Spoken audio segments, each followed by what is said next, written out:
Палестина бул пайгамбарлардын жери.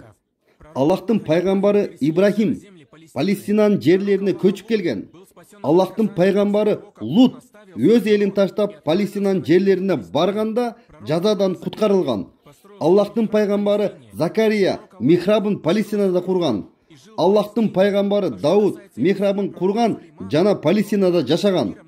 Анын баласы пайгамбар Сулайман алейхиссалам Палестинанын жерлеринде жүрүп бүт дүйнөнү башкарган.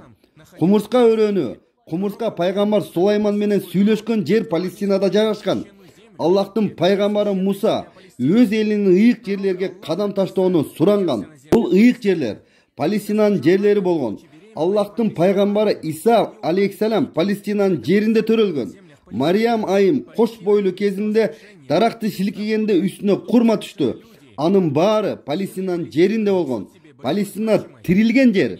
Бул жерде адамдар тирилет. Палестинанын жерлери чоң мааниге ээ. Яжуч, Мажуч акыркы жери Палестина жерлеринде болот.